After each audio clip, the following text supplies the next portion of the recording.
C'était une volonté déjà d'acheter différemment. C'était vraiment une envie, après 20 ans dans ce milieu-là, où effectivement les coûts étaient importants, l'objectif de coût, de réduction de coûts était important. J'avais envie de me remettre en question, de remettre à plat les achats, de questionner ma démarche et de voir si effectivement on pouvait fonctionner différemment, mettre en place une politique d'achat responsable, avec pour objectif quand même de garder, de conserver la rentabilité de l'entreprise. Alors on s'est inscrit dans le parcours sourcing durable parce que même si on a déjà un label relations fournisseurs et achats responsables, le but c'est d'aller toujours plus loin, répondre à des nouvelles attentes, des nouvelles exigences. On voulait aller vers plus de durable, vers plus de responsables et comme le dit notre présidente, l'entreprise de demain sera RSE ou ne sera pas, donc ça nous correspond entièrement.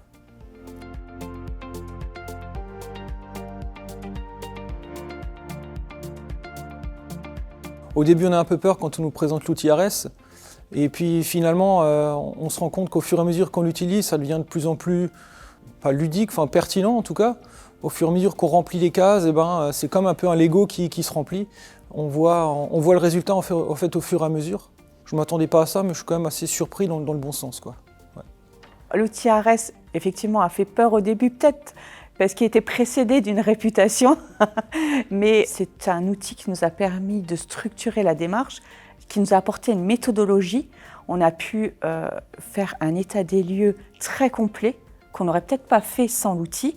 Donc effectivement, on s'est dit que c'était assez laborieux, mais c'était nécessaire, puisqu'en fin de compte, ça nous a permis finalement d'avoir plein de pièces d'un puzzle et de dessiner un paysage, qui est le paysage de nos achats de manière globale.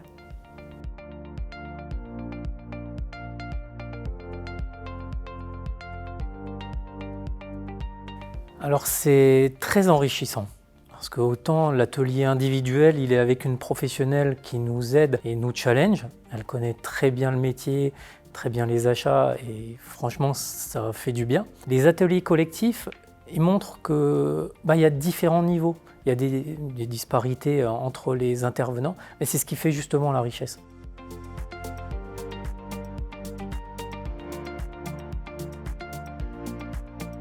Donc en amont, on avait effectivement déjà une politique RSE, donc avec des actions isolées, on va dire. Et là maintenant, on a pu finalement mettre nos axes de travail en lien avec notre politique RSE, mais également en lien avec la stratégie groupe d'une manière plus globale. Et ça nous a permis de nous structurer sur les différentes valeurs que véhicule bien sûr le groupe et notre politique RSE.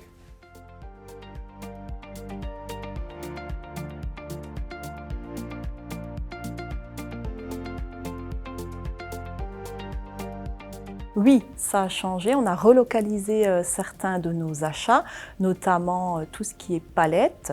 On a préféré travailler avec des locaux pour faire travailler les acteurs proches de chez nous, pour améliorer le bilan carbone. Nous avons modifié nos comportements en fait en matière de conception de nouvelles gammes, de création de nouvelles gammes. On réduit par exemple l'utilisation des plastiques, on privilégie plutôt l'utilisation de monomatériaux, ce qui permet d'être plus recyclable à l'avenir. On fait appel à des missions d'insertion pour des projets de conditionnement. On utilise des cartons achetés durablement, FSC.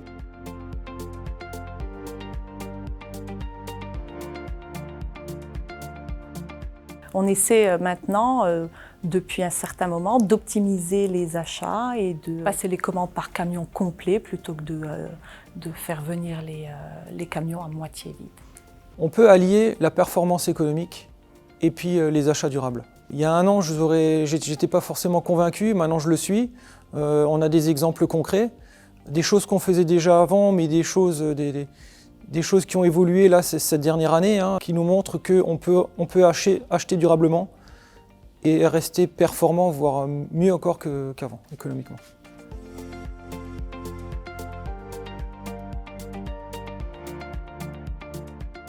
Devenir, clairement, parce que c'est enrichissant. Ça, il n'y a aucun doute là-dessus. Ça nous pousse à devenir meilleurs. On ne peut pas dire que c'est un sujet de demain. C'est un sujet entièrement d'actualité. Il faut sauter dans le train qui est déjà en marche, parce qu'après on va vite prendre du retard si on n'y va pas. Le conseil, c'est de ne pas hésiter parce que de toute façon ça nous permet de grandir quoi qu'il en soit, que ce soit les échanges en atelier individuel ou les échanges collectifs. C'est toujours très bien de pouvoir échanger sur une thématique aussi particulière. Et notre force en ce qui concerne Batigère, c'est qu'on a travaillé dès le début en binôme. Donc on sait également, on avait un engagement moral tous les deux et on s'est fixé des temps de travail auxquels on n'a pas dérogé, pendant lesquels on n'a fait que ça. Et donc ça nous a permis aussi d'avancer à un rythme assez régulier.